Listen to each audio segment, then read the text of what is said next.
在经历长期而严重的疾病折磨后，当地时间周二晚，91岁的戈尔巴乔夫因病医治无效去世。他是苏联第一任也是最后一任总统，也是最后一位去世的冷战时期领导人。戈尔巴乔夫将被安葬在莫斯科新圣女公墓，紧邻其夫人赖莎的墓地。外交部发言人赵立坚周三表示，对戈尔巴乔夫病逝表示哀悼。俄总统新闻秘书佩斯科夫周三表示，俄罗斯总统普京对戈尔巴乔夫的去世深感哀痛，并将在周三早上给他的亲友发去唁电。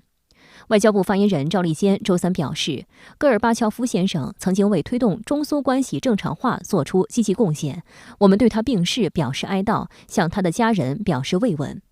联合国秘书长古特雷斯发表声明，对戈尔巴乔夫逝世表示哀悼。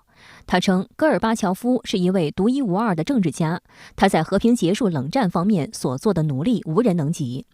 美国总统拜登于周二发表声明，对戈尔巴乔夫致以深切哀悼。声明中称，戈尔巴乔夫是一位有着非凡远见的人。德国也对戈尔巴乔夫的逝世表示了哀悼。声明表示，戈尔巴乔夫在当时的苏联进行的改革，使东德与西德的和平统一成为可能。戈尔巴乔夫曾担任苏联最高领导人，作为年轻和进取的改革者、失败的联盟捍卫者，他最为人熟悉的形象定格在1991年12月25日晚7点发表的电视讲话。Дорогие соотечественники, сограждане, в силу сложившейся ситуации с образованием Содружества независимых государств я прекращаю свою деятельность на посту президента СССР. Принимаю это решение по принципиальным соображениям. 1991年12月8日，在没有告知时任苏联总统戈尔巴乔夫的情况下，俄罗斯领导人叶利钦、乌克兰领导人克拉夫丘克和白俄罗斯领导人舒什克维奇在别洛维日森林签署了关于解散苏联和建立独立国家联合体的别洛维日协定。12月25日，戈尔巴乔夫宣布辞职。后来，这被视为苏联正式解体的一幕，也标志了冷战时代的终结。皮尤研究中心2017年进行的民意调查显示，69%的俄罗斯受访者认为苏联解体是一件坏事，而只有17%的人认为是好事。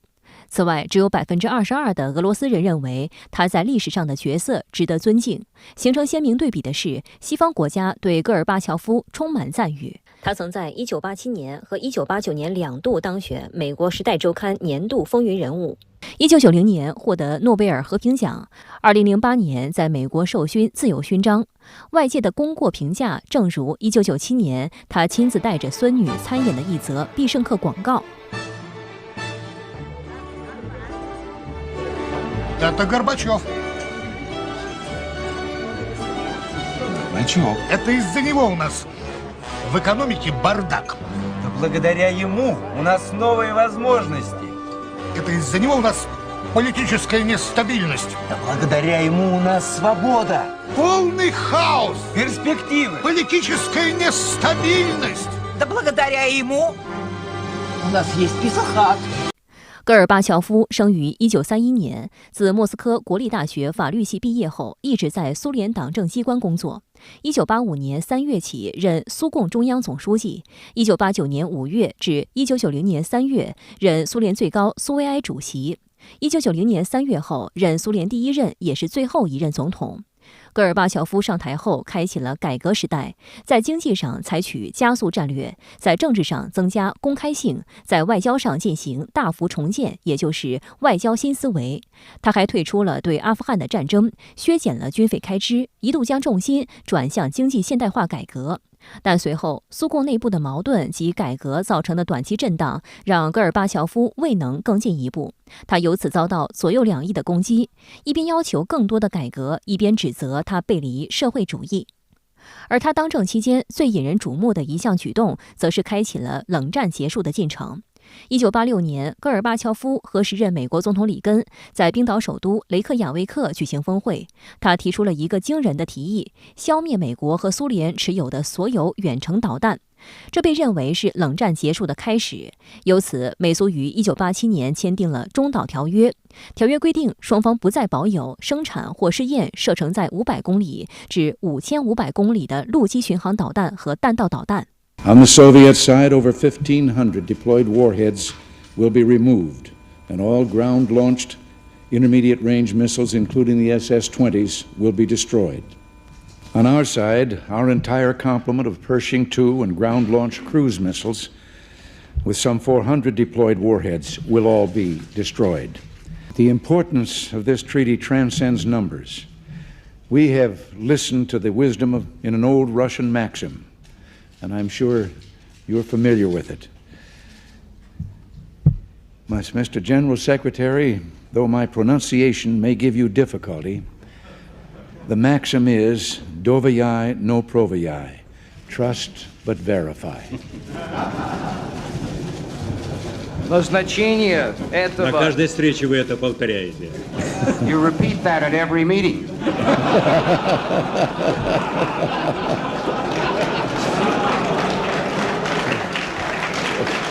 但32年后，在时任美国总统特朗普的主导下，该条约全面失效。日前，曾在里根总统政府中任职的美国财政部前助理部长保罗·罗伯茨向俄卫星通讯社表示，戈尔巴乔夫的错误是不理解华盛顿。美国总统可以签署协议，但他的继任者将拒绝该协议。从这个中导条约两方的这样的一个签署的条件和时间来看，并没有使得美苏两国真正的获得实质的利益，而最大的受益方是整个欧洲的地缘政治格局。但是随着苏联的解体，华约组织的解体，以美国为首的北约组织并没有解体。在这后30年的过程当中，中导条约也被美国撕毁，这使得欧洲的地缘格局再一次的陷入到了这样的一个危机当中。戈尔巴乔夫在任期间对中苏关系正常化也做出了贡献。此外，苏联从阿富汗撤军、从蒙古国撤军，以及劝说越南从柬埔寨撤军，也极大优化了中国周边的安全环境。中苏两国这样的一个关系正常化，一直是秉承着这个展望未来。铭记历史的8字方针，两国也不断的在这个多做实事、少说空话的这样的一个背景下，建立起了一个新型的中苏关系，这也为后来的中俄关系走向奠定了基础。苏联解体后，戈尔巴乔夫主要从事社会和文学活动，曾出版过多部书籍，为国际社会了解苏联历史提供了丰富的素材。在2007年为法国奢侈品牌拍摄的行李包广告中，他穿着细条纹西服和大衣，坐在汽车的后排，握着车门把手，透过车窗，他看到的是柏林墙残余部分。这一背景也成为该广告的最大亮点。在纪录片《会见戈尔巴乔夫》中，他曾经回答过关于墓志铭怎么写的问题。What should be on your gravestone?